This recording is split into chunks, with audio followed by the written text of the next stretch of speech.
Graça e paz, meus amados. Sou Lucimeire. Vou deixar uma palavra e um ensino bíblico para sua edificação na fé em Cristo Jesus. Hoje a palavra vai ser um ensino em Jó, vai ser um panorama, né? Panorama bíblico, porque não dá para falar também, né? Do livro de Jó tudo num vídeo só. E é uma sugestão de uma irmã muito querida, a irmã Valéria, esposa do nosso também querido irmão Jair. Meus agradecimentos pela sugestão e deixar abraço também com muito carinho, muita amizade, muito respeito para os irmãos e irmãs da igreja, a igreja que a gente congrega aqui em casa, que é a Batista Missionária de Paulínia. Deixo na descrição o endereço. Da última vez eu não deixei, coloquei só o nome da igreja, mas não deixei a descrição. Não deixei o endereço. Hoje eu vou deixar o endereço da igreja. E deixo também um abraço muito carinhoso para meus pastores, pastor Moisés e pastora Kátia Regina, que está sempre nos auxiliando, sempre nos ouvindo. Deus abençoe suas vidas, viu? Em nome de Jesus, dos seus familiares, todos. Tá? Então vamos começar hoje o livro de Jó. Jó, o autor dele é um autor desconhecido. A data sugere que tenha sido escrito lá na época patriarcal, assim, lá atrás mesmo. Foi um livro bem antigo. Talvez entre o Dilúvio e Abraão, é um livro antigo, né? Ele é considerado como um livro poético, junto com Jó, Jó tem Salmos, Provérbios, Eclesiastes, Cantares, são os livros poéticos ou sapiensais, né? A questão principal do livro de Jó é porque o justo sofre. E isso é uma questão nossa também, né? A gente às vezes fica pensando, né? Por que o justo sofre, né? Por que o sofrimento de um justo, né? E essa é uma das questões do livro de Jó, né? Para a gente se pensar, né? Porque na verdade o sofrimento ele pode vir para qualquer um, não tem lei para o sofrimento. O sofrimento vem para qualquer um que está aqui na face da terra. É aquela coisa, chove na terra, chove no meu quintal, no quintal do fulano, do ciclano, de quem é ímpio, de quem é justo, de quem não é, de quem é ateu, de quem não é ateu. O sofrimento ele é para todo mundo, mas no caso de Jó, foi um sofrimento que Deus permitiu mesmo, né? Foi meio que uma afronta que Satanás fez e Deus permitiu aquele sofrimento, né, de Jó. Então vamos explicar aqui. Os acontecimentos aconteceram na terra de Uz. Hoje seria a Jordânia, sudeste e sul de Israel. Jó tinha esposa, né? Tinha 10 filhos, sendo eles 7 homens, o que era muito bom, homens, né? Eles tinham aquela coisa de homem, o varão, né? E 3 meninas, 3 mulheres, né? Esses filhos, a gente entende no decorrer da história que eles eram idólatras, eles faziam festas. E Jó prestava, depois que terminava esses dias de festa, Jó prestava holocausto segundo cada número de cada filho dele, dos 10 filhos, porque ele pensava, porventura não pecaram nessas festas, não idolatraram, então Jó prestava holocausto pela vida dos filhos dele, né? Porque ele era um homem muito temente a Deus. E Jó também, ele tinha de posse 7.000 ovelhas, 500 juntas de bois e jumentas, muitas pessoas trabalhavam para ele, e as 3.000 camelos, 7.000 ovelhas, não sei se eu já falei, mas 7.000 ovelhas, e muita gente trabalhava, porque uma pessoa não cuida de 7.000 ovelhas, né? 2 pessoas ou 3 também não cuidam de 1.000 juntas de bois, 1.000 juntas de jumentas, então eram muitas pessoas que trabalhavam para Jó. E as posses de Jó tornava ele o homem mais rico de todo o Oriente, ele era o homem mais rico. E quando os filhos de Deus, acredito que os anjos, né, vieram se apresentar a Deus, veio também com eles Satanás. E o Senhor pergunta a Satanás, vê que quem pergunta é Deus a Satanás, o Senhor que pergunta para Satanás, vistes meu servo Jó, né? De onde vens, né? Ele primeiro pergunta, de onde vem? Aí Satanás fala, eu vim de rodear a terra e passear por ela, né? Isso ele faz até hoje, né? Faz até hoje. Aí Deus fala, observaste meu servo Jó? Não há ninguém como ele na terra, homem íntegro, íntegro, reto, temente a Deus e que se desvia do mal. Esse se desvia do mal é algo assim para a gente se pensar. Desvie do mal. A gente tem condições de desviar do mal. Às vezes o mal é uma porta muito grande, a gente facilmente entra por ela. Desvia do mal. Já fazia o quê? Desviava do mal, porque o mal existia, o mal existe. A palavra fala que o mundo jaz do maligno. A gente sabe quem é o maligno, a gente sabe as coisas que ele faz, então a gente tem que desviar. Desvia, fecha a brecha, fecha. E Satanás questiona Deus. Ele fala assim, você viu que ele se desvia do mal, né? E Satanás questiona também as obras de suas mãos, o Senhor abençoa, seus bens se multiplicam na terra. Estende a sua mão sobre o que ele tem e verás que ele vai blasfemar contra ti. E Deus permite que Satanás toque no que ele tem.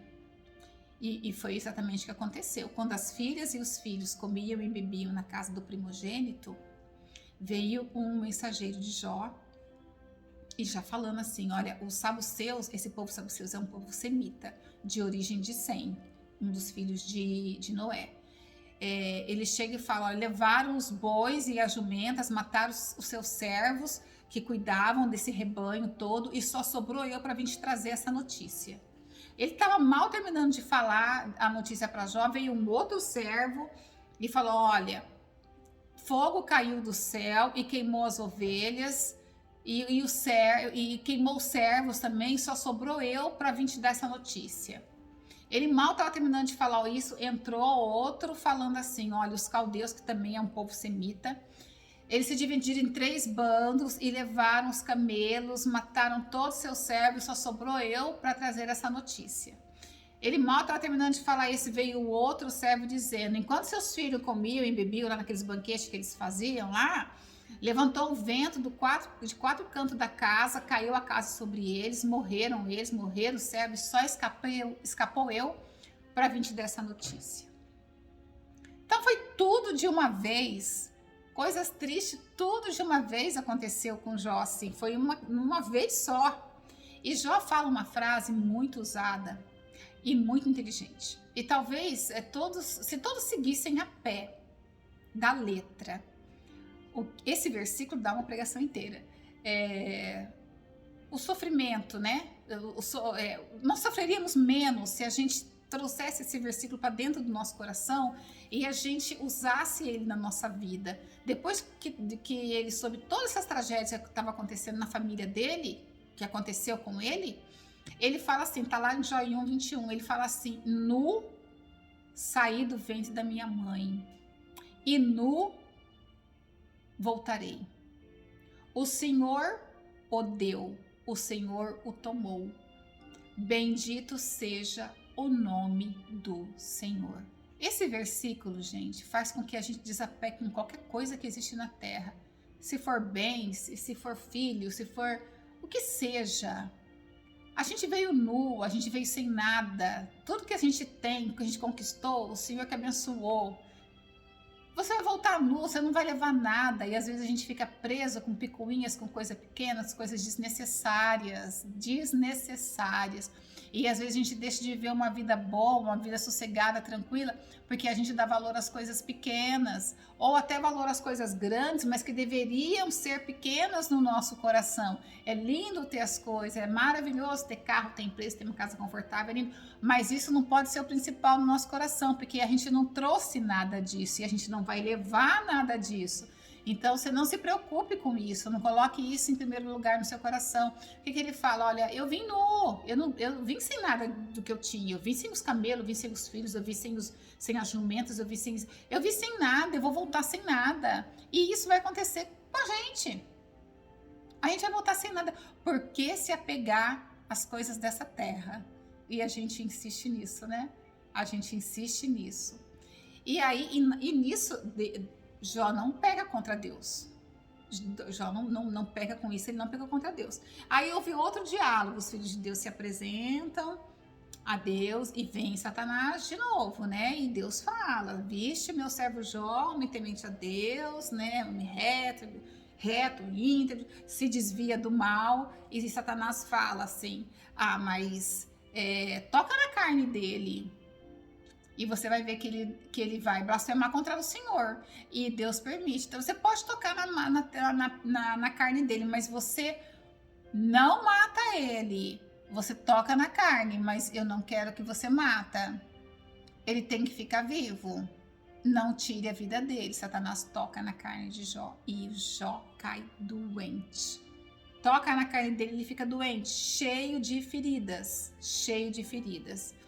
E quando Jó fica muito doente, ele usava um caco para, acho que sentia coceira, aquelas feridas, não sei se era lepra, não sei que ferida que eram aquelas feridas, mas ele usava um caco para coçar, devia sair um prurido daqui. Ele coçava as feridas dele. Quando ele estava naquela situação, perdeu tudo que tinha, perdeu casa, perdeu filho, perdeu os bens que tinha. A mulher dele surtou, a mulher dele ficou muito brava, ela surtou e falou assim, olha, ainda conserva a sua integridade, amaldiçoa esse Deus e morre. Ela ficou muito brava. Aí Jó fala, temos recebido bem de Deus e o mal. Temos recebido bem de Deus e não receberíamos o mal? Por que só o bem a gente pode receber? Por que o mal não pode vir contra a gente? O mal vem para tantas pessoas. Porque nós não somos blindados. A gente recebe o bem. Por que a gente não pode receber o mal? Por que não? Né? E assim, Jó não peca contra Deus. E sabemos de tudo que estava acontecendo com Jó. Ele tinha alguns amigos ali nas redondezas, né, de outras cidades, que ficaram sabendo do que sobreveio contra Jó. Ficou sabendo de toda a desgraça que aconteceu na vida dele. Então era esse Elifaz. Ele era temita de Temã, da terra de Temã, era uma importante cidade ali de Edom. Veio Bildade, o suíta, descendente de Sué, descendente de Suá, Bildade, o semita, descendente de Suá, tá? E Zofar, que era um Namatita, que era um descendente de Naamá. Esses três vieram, né? Eles eram amigos, eles vieram de longe ver Jó, e quando eles chegaram assim perto de Jó, eles mal reconhecem Jó.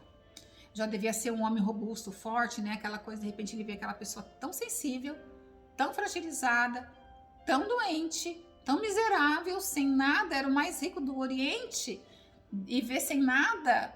Quando eles vê Jó de longe, entristece o coração deles. Eles jogam pó assim no ar, jogam pó na cabeça, assim, isso é um costume mesmo da época, assim, de rasgar as roupas, jogar pó no rosto, pó na cabeça, era um tipo era uma expressão de falar, eu tô muito triste, eu tô arrasado. Então, e aí eles sentam do lado de Jó, 7 dias e 7 noites, sentaram do lado de Jó, não falaram uma palavra. De tamanha era a dor que eles estavam sentindo, eles se compadeceram com aquela situação. 7 dias ficaram lá quietos. Não tinham o que falar, era muito triste a situação. Aí depois o livro discorre com um longo diálogo entre esses 3 amigos dele, né? Elifaz, Bildade e Zofar. Eles começam a questionar, depois de 7 dias, eles começam a questionar Jó. E aí o livro discorre um diálogo muito grande que a gente tem que assim resumir no máximo possível.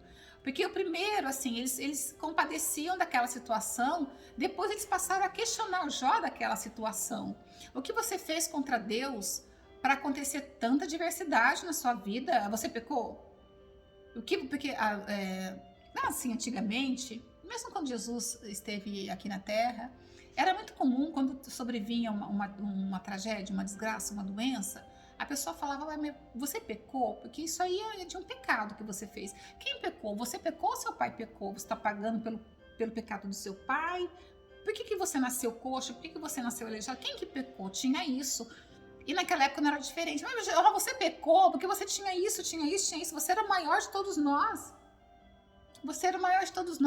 Você pecou contra... O que você fez? E Jó falava assim, olha, eu não pequei, né? Jó tentava se defender. Não, você pecou, o que você fez? E Jó tentava se justificar, eu não fiz nada. E Jó defende a sua integridade, porque ele conhecia a integridade. A gente, quando faz as coisas certas, a gente sabe que tá certo. A gente sabe, não, eu não fiz nada, eu segui tudo certinho.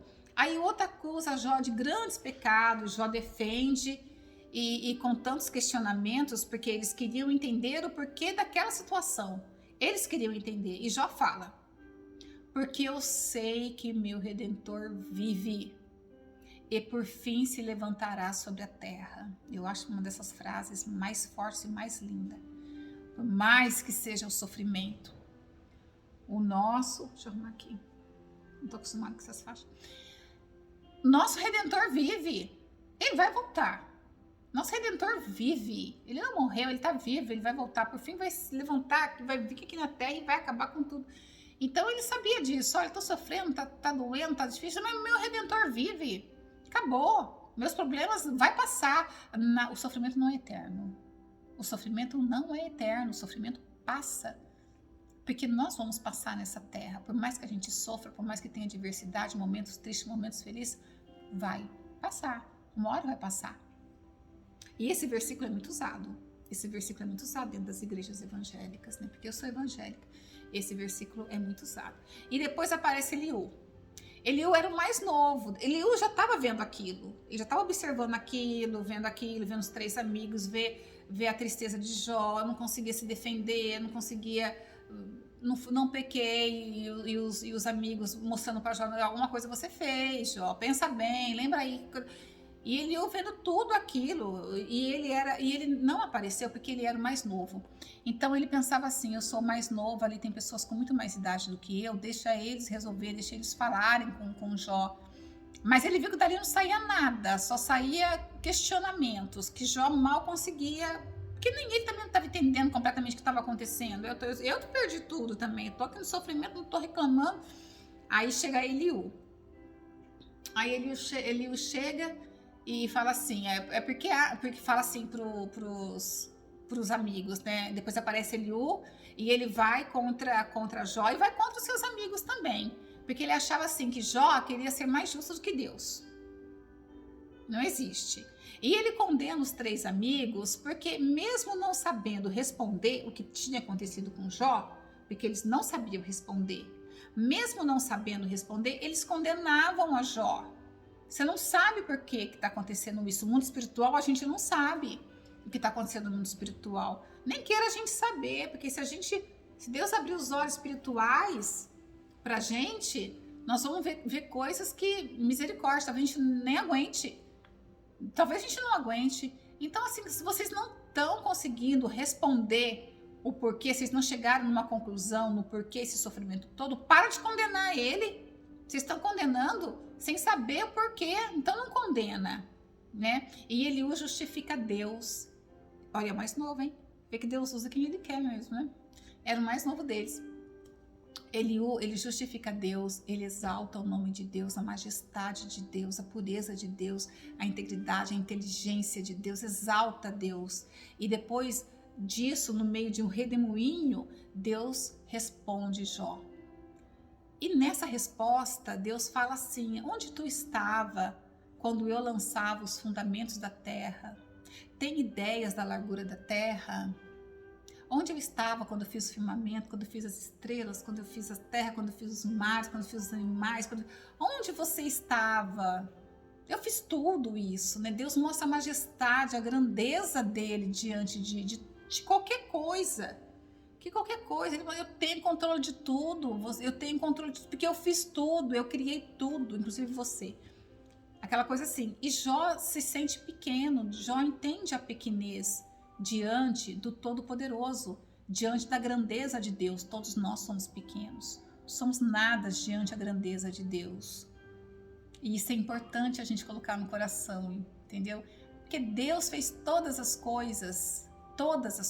E lá em João 42 fala: bem sei que tudo podes e nenhum de seus planos podem ser frustrados. Os planos de Deus não são frustrados. Então, irmão, se você está sofrendo por alguma coisa, fica tranquilo, porque os planos de Deus na sua vida não serão frustrados.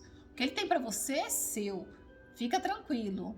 Deus não é frustrado nunca. Quem é frustrado é Satanás. E Deus muda a sorte de Jó, deu-lhe tudo em dobro do que ele tinha, e ele teve outros filhos e filhas, também foram 7 filhos e 3 filhas. E ele viu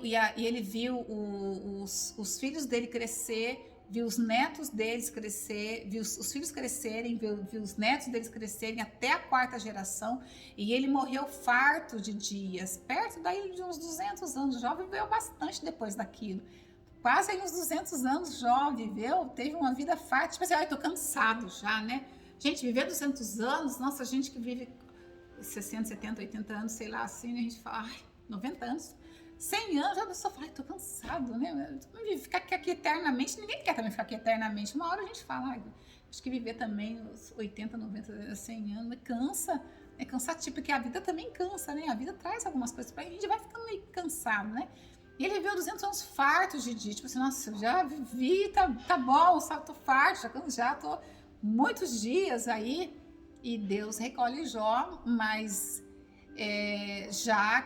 restaurou toda a sorte dele, deu tudo em dobro, ele voltou a ser o homem mais rico do Oriente. Deus assim justifica Jó aqui na terra mesmo, né? Tirou tudo e justificou Jó na terra.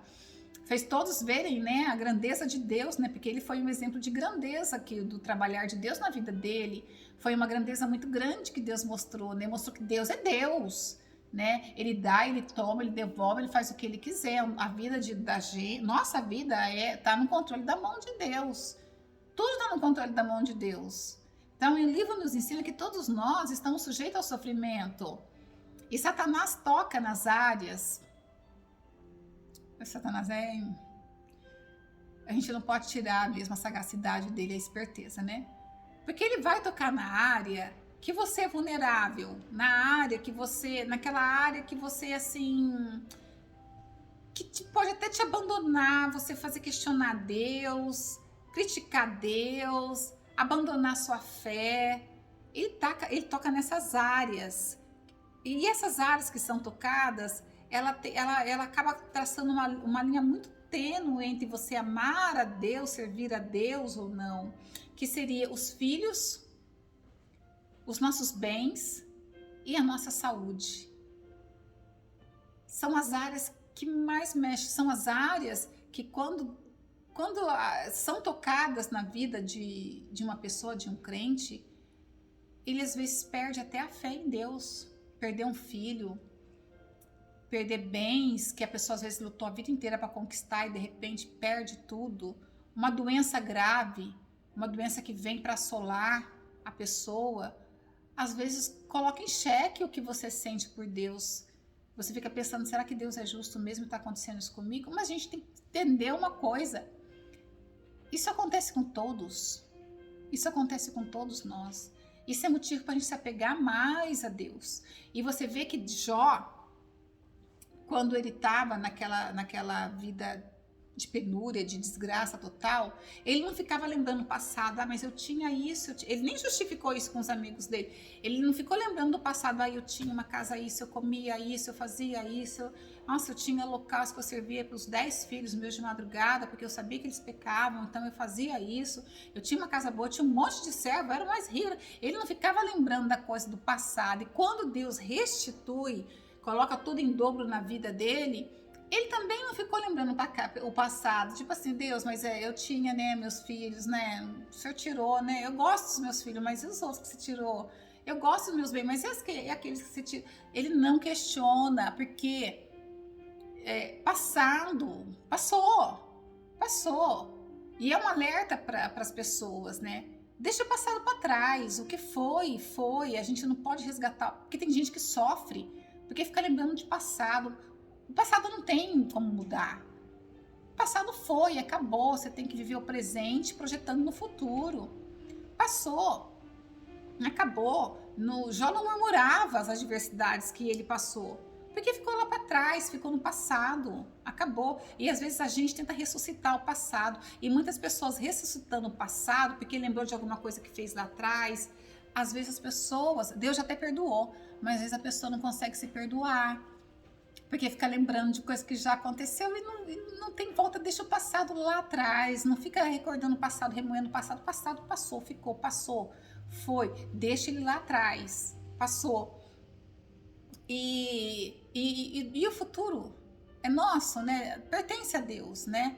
Então é aquela coisa assim, quando eu falo assim, quando Satanás tentar fazer você lembrar do seu passado, lembra ele do futuro que ele tem, porque o futuro dele é péssimo. É no lago de onde o fogo queima, o enxofre, é um lugar triste, é um lugar de tormenta. Então, quando ele lembrar o seu passado, lembra dele do futuro dele. Qual vai ser o futuro dele? Amém? Deus tem um lugar muito melhor para aqueles que estão em Cristo, que vive segundo o Espírito e não vive segundo a carne. Não vive segundo a carne. Vive uma vida de uma forma mais leve. Nada daqui é nosso. A gente não vai ficar aqui para sempre. E nada nós vamos levar. Nada. Então, se há algo para você nutrir, para você alimentar, seria a sua alma. É a sua alma. E a sua alma clama por Deus. Porque esse corpo aqui sufoca a alma da gente. Esse corpo aqui é uma pedra para a alma da gente. A nossa alma pede por Deus e a nossa carne pede para o mundo. Então é uma luta incessante. A gente trava essa guerra incessante e essa guerra tem que ser vencida. Tem que ser vencida, porque a nossa alma pertence a Deus e há um lugar maravilhoso que Ele guarda para aqueles que estão em espírito e não estão segundo a carne. Amém, irmãos? Que essa palavra possa entrar no coração de vocês. Eu espero, Valéria, que você tenha gostado da palavra. Amém? Que ela chegue ao coração de vocês, que vocês repensem tudo, repensem na adversidade. A gente cresce, eu falo, aquilo que não mata fortalece. A gente fortalece com as coisas, com as adversidades. Eu cresci muito com meu esposo, a gente cresceu muito com as adversidades que vieram sobre a vida da gente. E a gente só não retrucou com o mal pelas coisas que fizeram com a gente, porque não estava na nossa essência fazer o mal. Porque senão a gente teria retribuído da mesma moeda. E não está na essência da gente retribuir com a mesma moeda o mal. Porque senão empata, fica igual e a gente tem que ser superior. A gente tem que ser superior à maldade que existe no mundo. O mundo oprime a gente. Então, se a gente retorna com o mal, a gente está falando a mesma língua, na mesma linguagem do mundo. Então, a gente está na mesma essência do mundo. Não compensa, né? Trata com bem. Retorne com o bem. Fala para você que dói mais quando você faz o bem para uma pessoa que um dia te fez mal. Dói até mais na pessoa, porque ela vai lembrar, porque quem faz mal para a pessoa não esquece que fez. E ela vai lembrar, puxa, um dia eu humilhei essa pessoa, um dia eu fiz algo que essa pessoa ficou triste. E retribua com o bem. Você vai fazer um bem para você e para ela, porque ela vai refletir no que ela fez.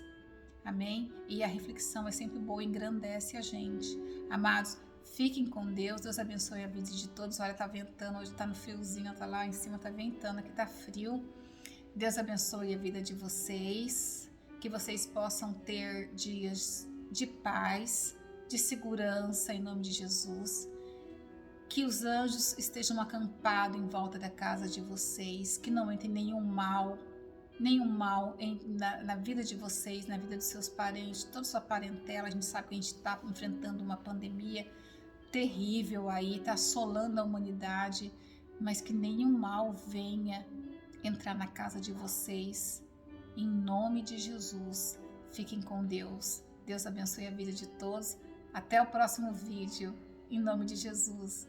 Amém.